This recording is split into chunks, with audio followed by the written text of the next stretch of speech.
함께 기도하겠습니다. 하나님 아버지, 은혜를 감사합니다. 오늘도 거룩한 주일을 허락하여 주셔서 우리가 하나님 앞에 함께 마음을 모아 예배하게 하시니 감사합니다. 우리의 각자 있는 처소는 다르지만 우리의 심령을 모아 하나님 앞에 함께 예배하는 이 시간 되게 하여 주시옵소서. 우리의 형편은 어렵지만 여전히 하나님을 온전히 바라보게 하여 주시고 그것으로 말미암아 힘과 소망을 얻어 살아갈 수 있는 모든 삶이 되게 하여 주시옵소서. 예수님의 이름으로 기도드립니다. 아멘. 우리 함께 말씀 보시겠습니다. 오늘 함께 보실 말씀은 여호수아 3장 7절에서 13절까지 말씀입니다. 여호수아 3장 7절에서 13절까지 말씀. 구약성경 323면에 있습니다. 말씀을 한 절씩 교독하겠습니다. 제가 한 절, 여러분이 한 절씩 교독하겠습니다. 3장 7절입니다. 여호와께서 여호수아에게 이르시되 내가 오늘부터 시작하여 너를 온 이스라엘의 목전에서 크게 하여 내가 모세와 함께 있었던 것 같이 너와 함께 있는 것을 그들이 알게 하리라.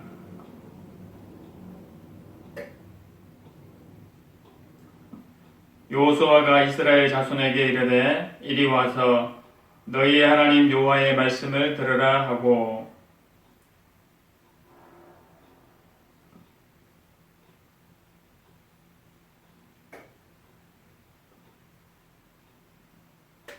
보라, 온 땅의 주의 언약궤가 너희 앞에서 요단을 건너가나니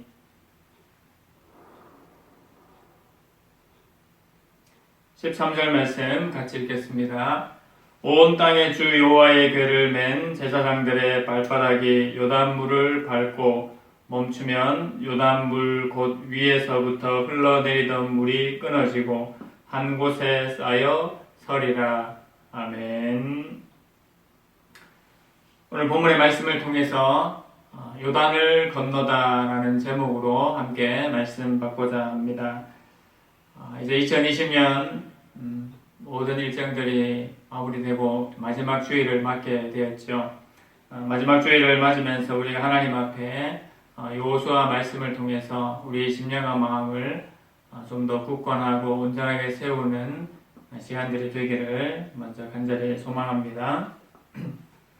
여호수아서는 우리가 하나님의 선지자로 지도자로 세워진 자임을 잘 알고 있습니다. 여러분, 여호수아 그러면 무엇이 가장 먼저 생각이 나십니까? 여호수아는 여러 가지 수식어들이 붙을 수가 있죠. 이스라엘의 위대한 지도자였던 모세의 후계자, 수종자였기도 하고 또 이스라엘 백성들이 가나안 땅을 정탐할 때 있었던 그 사람이기도 합니다. 그리고 1세대 유일하게 1세대로서 이스라엘 1세대로서 여호수아와 갈렙만이 그 가나안 땅에 들어갈 수 있는 그런 인물이 되었습니다.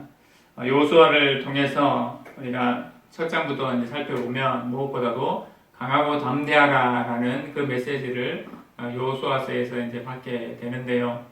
역시 그 말씀을 여호수아에게 주셨던 것처럼 하나님께서 또 오늘날 우리에게도 강하고 담대한 은혜를 주셔서 그 마음들을 주셔서 하나님 앞에 살아가게 하시는 것들을 또한 여호수아서를 통해서 우리가 잘 알 수가 있습니다. 여호수아에게 하나님께서 말씀을 하셨지요. 강하고 담대하라라고 그렇게 말씀을 하셨는데 그렇게 말씀하신 이유가 여러분 뭘 것 같습니까? 당연히 강하고 담대한 마음을 가지면 분명히 유익이 있고 좋은 것들이 있을 것입니다. 세상 사람들도 강하고 담대한 마음으로 그렇게 살아가기를 원하지요. 근데 하나님께서 여호수아에게 이르실 때 강하고 담대하라 라고 하신 그 이유를 우리가 더 명확하고 좀 분명하게 알 필요가 있습니다. 여호수아가 강하고 담대한 마음을 가져야 되었던 제일 근본적인 이유는 무엇이겠습니까? 첫 번째로 바로 하나님의 말씀을 지켜 행하기 위해서 이미 모세 시대를 통해서 주셨던 그 여호와의 말씀, 율법을 잘 지켜 행하기 위해서 강하고 담대한 마음을 가질 필요가 있었습니다. 그리고 두 번째로는 강하고 담대한 마음이 있어야지만 하나님께서 새롭게 주시고자 하는 이 가나안 땅을 들어갈 수 있었기 때문에 강하고 담대한 마음을 가지고 있어야 했습니다.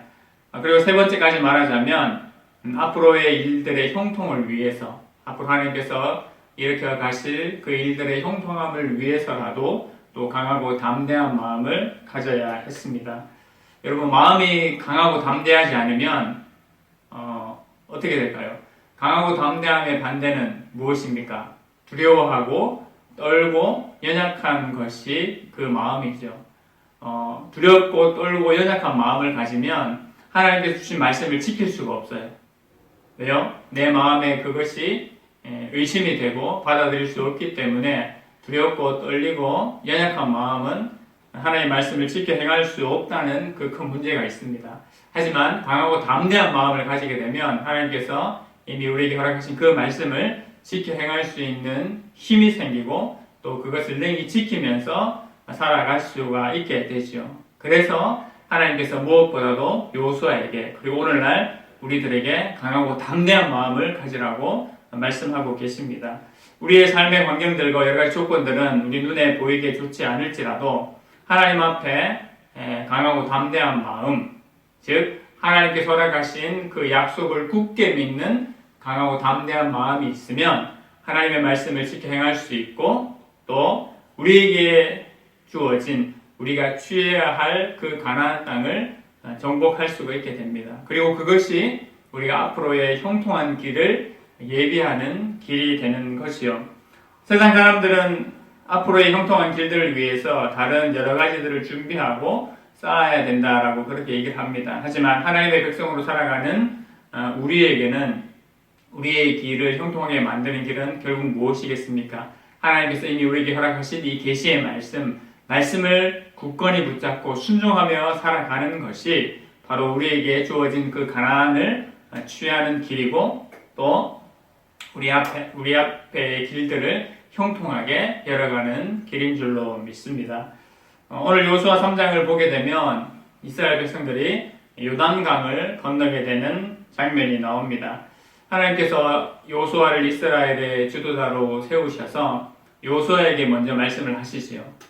여호수아에게 말씀을 하시고 또 여호수아가 백성들에게 명령하는 방식으로 본문들이 쭉 진행이 됩니다.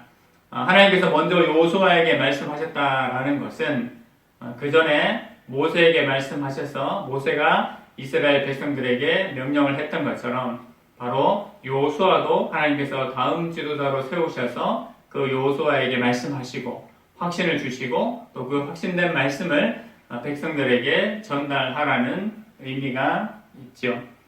오늘 시작을 할 때 3장 7절에서 이렇게 말씀을 합니다. 여호와께서 여호수아에게 이르시되 내가 오늘부터 시작하여 너를 온 이스라엘의 목전에서 크게 하여 내가 모세와 함께 있었던 것 같이 너와 함께 있는 것을 그들이 알게 하리라. 그렇게 말씀을 하십니다. 여러분 알다시피 여호수아가 모세의 뒤를 이어 후계자가 되었을 때, 지도자가 되었을 때 부담이 매우 컸겠죠. 모세는 이미 굉장한 위대한 지도자였고 또 하나님 앞에서 크신 그 능력들을 많이 행하였던 그러한 장본인이었습니다. 그 모든 것을 뒤에서 여호수아가 다 지켜봤고 또 이스라엘 백성들이 함께 지켜보고 있었습니다. 그런데 그 여호수아에게 정말 나도 이렇게 지도자 모세를 이어서 잘 행할 수 있을까? 하나님의 뜻을 잘 받들 수 있을까라는 그런 두려운 마음이 있었을 텐데요. 하나님께서 똑같이 여호수아에게 말씀을 하시지요.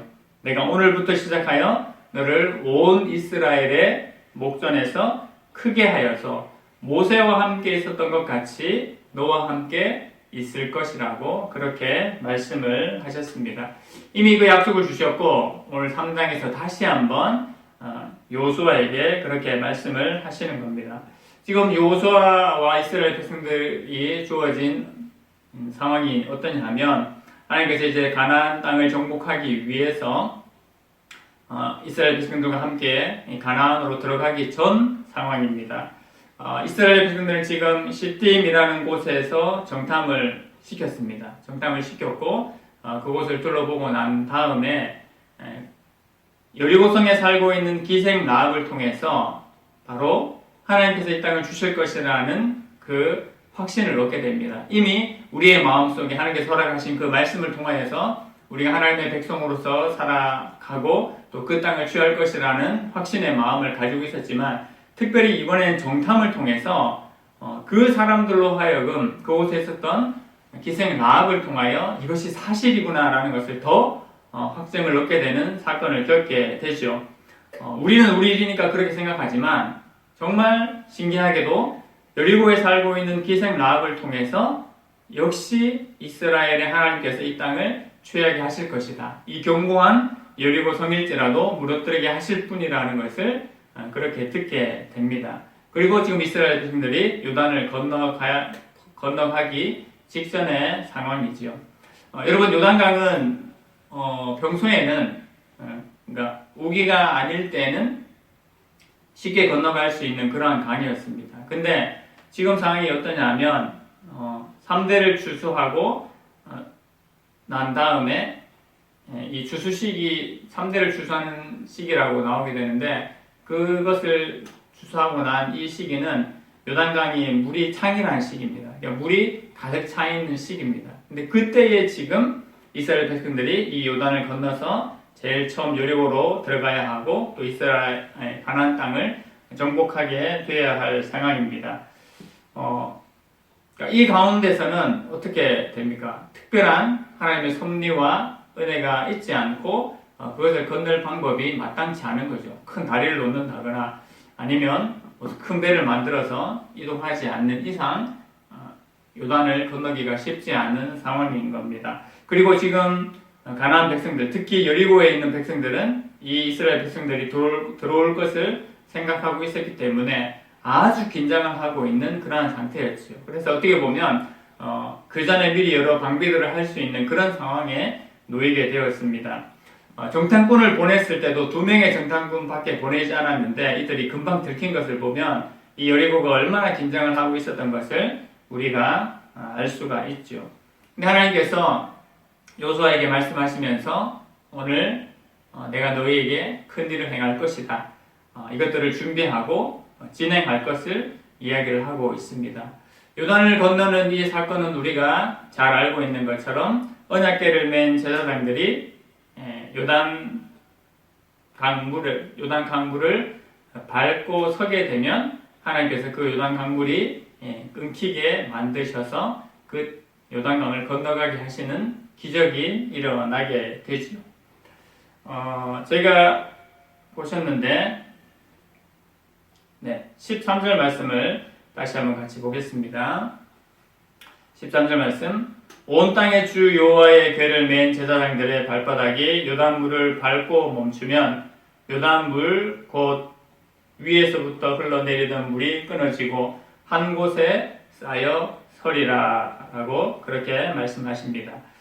언약궤를 맨 그 제사장들이 요단강에 발을 디디면 바로 이러한 일이 일어날 것임을 요수아에게 말씀을 하셨죠. 그리고 실제로 그 일이 일어난 것을 볼 수 있습니다. 16절이 그것을 대변해주고 있습니다. 곧 위에서부터 흘러내리던 물이 그쳐서 사르단에 가까운 매우 멀리 있는 아담 성읍 변두리에 일어나 한 곳에 쌓이고 아라바의 바다 여배로 향하여 흘러가는 물은 온전히 끊김에 백성이 여리고 앞으로 바로 건널세.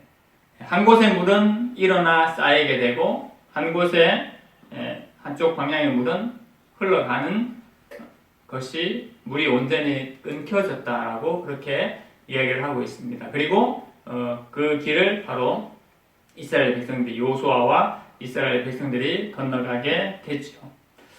여러분 이 사건을 보게 되면 우리가 요수아 앞에 있었던 모세와 이스라엘 백성들이 경험했던 것과 아주 비슷한 사건임을 보게 됩니다. 단지 장소만 다르죠. 모세와 이스라엘 백성들은 홍해를 건넜고 요수아와 이스라엘 백성들은 지금 요단을 건너게 되는 모습을 보여주고 있습니다. 물론 차이는 있죠. 홍해는 모세가 지팡이를 통해서 홍해를 갈라서 건넜습니다. 그리고 요수아와 백성들 같은 경우에는 언약궤를 맨 제사장들이 들어서자 이것이 갈라져서 이스라엘 백성들이 건너게 됩니다. 그래서 이제 이 요수아서 말씀을 두고서는 우리가 잘 아시다시피 믿음의 발걸음을 현장에 내딛었을 때 하나님께서 기적과 역사를 보여주시는 것을 우리가 많은 말씀을 듣게 되지요. 실제로 또 그렇습니다. 출애굽 2세대는 말씀의 세대이기 때문에 하나님께서 약속하신 그 언약의 말씀을 믿고 나아갈 때에 하나님께서 역사를 보여주신다고 했습니다. 사실 먼저 기적을 보여주시는 것이 아니라 말씀을 믿고 나아갈 때에 하나님 은혜를 보여주시는 것을 알려주시는 것이지요. 마찬가지입니다. 오늘 말씀에서도 그것을 보여주고 있습니다. 그리고 시내산에서 언약을 받을 때 그 상황과 또 비슷하게 너희가 하나님 앞에서 성결하고 거룩할 것을 제가 읽은 본문 앞에 있는 바로 1절에서 6절까지 그것을 얘기를 하고 있습니다. 이스라엘 백성들이 시내산에서 언약의 말씀을 받기 전에 옷을 빨고 성결함으로 준비하고 하나님 앞에 그 십계명을 받았던 것처럼 또 은혜를 누렸던 것처럼 지금 여호수아와 이스라엘 백성들도 거룩한 하나님 앞에 성결함으로 행하여서 또 이 일들을 준비할 것을 하나님께서 말씀하고 계십니다. 거룩한 하나님을 기억하고 임재하심을 통해서 동행하면서도 그 하나님을 온전하게 섬길 것을 이야기를 하고 있는 것이지요. 바로 이 말씀을 통해서 그 능력을 행하게 하십니다. 여러분, 이 말씀을 보게 되면 하나님께서 분명히 우리가 하나님의 말씀에 순종하고 온전히 행함을 통해서 또 하나님 앞에 성결함을 입은 것을 통해서 하나님께서 기적과 역사를 베푸시는 것을 우리가 알 수 있습니다. 또 분명히 그 일들이 우리 가운데 분명히 필요합니다. 하나님의 약속을 굳게 믿고 행함으로 말미암아 하나님께서 베푸시는 그 은혜와 기적을 맛보게 되는 것이지요. 또한 성결함을 통해서 하나님께서 이루시는 그 기적을 맛보게 되는 것을 보여줍니다. 우리도 분명히 이러한 은혜를 누려야 하고 또 그럴 필요성이 있습니다. 여러분, 그런데 우리의 입장에서 봤을 때 우리가 하나님 앞에 성결함으로 나아가고 또 말씀을 굳게 믿고 행함으로 말미암아 이런 기적의 은혜를 맛보게 되는 것을 보게 되는데요. 여러분, 하나님 입장에서 이 요단 도하 사건을 요단을 건너게 하시는 기적을 베푸신 은혜를 또 한면으로 우리가 생각을 해볼 수가 있습니다. 앞서에 말씀드린 것을 생각하자면 뭔가 우리의 의와 우리의 노력을 통하여서 우리가 기적을 맛볼 수 있을 것이라는 생각을 할 수도 있습니다. 물론 그것을 위해서, 기적을 위해서, 하나님을 맛보기 위해서 우리가 신앙생활을 하고 말씀에 순종하는 것은 아니지요. 말씀에 순종했을 때에 분명히 하나님께서 기적을 일으키실 수도 있고 또 그렇지 않을 수도 있음을 우리가 알 수 있습니다. 근데 이 요단강을 건너게 하신 이 사건을 하나님의 입장에서 봤을 때 왜 이런 일을 주셨는지를 생각을 좀 더 해볼 필요가 있습니다. 여러분, 하나님께서 홍해를 건너게 하시고 이스라엘 백성들을 통해서 요단을 건너게 하신 이유가 무엇이겠습니까? 단순히 하나님의 크신 능력을 우리에게 알려주기 위해서, 보여주기 위해서 그렇게 보이셨습니까? 물론 그런 부분들도 있습니다. 근데 분명한 사실은 홍해 같은 경우에 노예 생활과 어려움 가운데서 살아가고 있는 그 백성들을 구원하신 것을 분명히 하나님께서 그 사건을 통해서 보여주셨지요. 우리가 여름 수련회를 통해서도 봤지만 영적으로는 어떤 의미였습니까? 죄와 사망 가운데 있던 죄와 사망 가운데 있던 우리를 구원해 주신 그 하나님의 은혜를 보여주시기 위해서 하나님께서 홍해를 건너게 하셨습니다. 여러분, 그렇다면 요단도 마찬가지입니다. 38년 동안 그 40년의 광야 생활 동안 떠돌이 하던 이스라엘 백성들, 그 출애굽 2세대가 이제 그 생활을 마무리하고 가나안 땅에 들어가기 전에 바로 하나님께서 이 사건을 보여주시게 된 것이지요. 이 모든 죄를 청산하고 하나님 앞에 온전한 안식을 누리기 위해서 들어가게 하시는 그 하나님을 보여주시기 위해서 하나님께서 이 사건을 보여주신 겁니다. 여러분 11절 말씀, 13절 말씀을 보게 되면 온 땅의 주의 언약궤를 얘기를 하고 있습니다.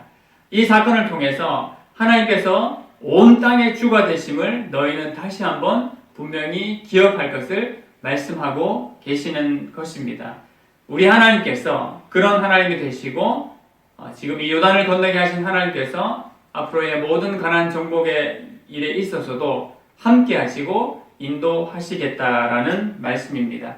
우리가 하나님 앞에 말씀을 온전히 행하여서 하나님의 은혜와 기적을 맛보는 것도 중요하지만 또 무엇보다도 하나님께서 우리에게 어떤 하나님이 되시는지를 명확하게 기억하는 것이 얼마나 중요한지를 분명히 기억하기를 원합니다. 우리가 어려움의 시기들을 보내고 있습니다. 그러할 때 우리가 주의 말씀대로 행하여서 분명히 하나님의 은혜와 기적들을 맛보는 경험도 우리에게 있어야 될 줄로 믿습니다. 또한 그것뿐만 아니라 우리 하나님께서 온 땅의 주가 되셔서 이 어려움의 모든 형편들도 여전히 다스리시고 인도하시는 분이심을 우리가 다시 한번 굳건히 믿기를 원합니다. 한 해를 마무리하고 한 해를 시작하는 가운데 우리의 심령과 마음 가운데 이 은혜가 더욱더 충만케 되기를 원합니다. 온 땅의 주의 언약궤가 요단을 건너가게 하신 것처럼 온 땅의 주인이신 우리 하나님께서 나와 함께 하시고 우리와 함께 하셔서 이 모든 어려움을 이겨나가게 하시고 또 여전히 인도해 나가신다는 그 믿음을 굳건히 믿고 또 굳건히 가지고 살아가는 우리의 심령이 되기를 원합니다. 그리하여서 강하고 담대한 마음으로 우리 허락하신 주의 말씀을 온전히 행할 수 있는 저와 우리 모든 주의 청년들이 되기를 간절히 소망합니다. 우리 하나님 앞에 함께 기도하기를 원합니다. 하나님 아버지, 우리에게 이 말씀을 허락해 주셨사오니 우리가 이 말씀을 굳건히 붙잡고 하나님 앞에 살아가게 하여 주시기를, 하나님 아버지 또한 우리에게 말씀을 허락하신 이유가 하나님을 온전히 믿고 하나님 앞에 살아가기 위한 것임을 우리가 기억하기를 원합니다. 그리고 온 땅의 주인이신 하나님께서 여전히 우리의 모든 상황을 인도하시고 주장하시는 분이심을 믿고 흔들리지 않는 소망 가운데 또 이 연말과 연초를 맞을 수 있도록 우리 함께 기도했으면 좋겠습니다. 하나님 아버지, 은혜를 감사합니다. 우리가 하나님 앞에 함께 나아가게 하여 주시고 하나님 말씀의 새도를 부르신 것을 기억하게 하시니 감사합니다. 하나님 앞에 우리가 믿음과 순종으로 나아가서 하나님 앞에 기적의 은혜를 맛볼 뿐만 아니라 또 무엇보다 하나님께서 일을 행하신 이유가 하나님 우리를 죄와 사망에서 구원하시고 또 모든 것을 다스리시고 인도하시는 하나님의 손길의 은혜가 나타나게 하시려고 우리에게 놀라운 은혜를 베푸신 것을 주님 알게 하여 주시기를 원합니다. 온 땅의 주인이신 하나님께서 우리의 삶을 인도하시고 주장하실 줄 믿사오니 그 하나님을 믿고 온전히 하나님 앞에 살아가는 모든 주의 백성들 되게 하여 주시옵소서. 이 모든 말씀을 살아계신 예수 그리스도의 이름으로 기도드립니다. 아멘. 주기도문 하시겠습니다. 하늘에 계신 우리 아버지여, 이름이 거룩히 여김을 받으시오며 나라의 임하옵시며 뜻이 하늘에서 이룬 것 같이 땅에서도 이루어지이다. 오늘날 우리에게 일용할 양식을 주옵시고 우리가 우리에게 죄 지은 자를 사하여 준 것 같이 우리 죄를 사하여 주옵시고 우리를 시험에 들게 하지 마옵시고 다만 악에서 구하옵소서. 대개 나라와 권세와 영광이 아버지께 영원히 싸움나이다. 아멘.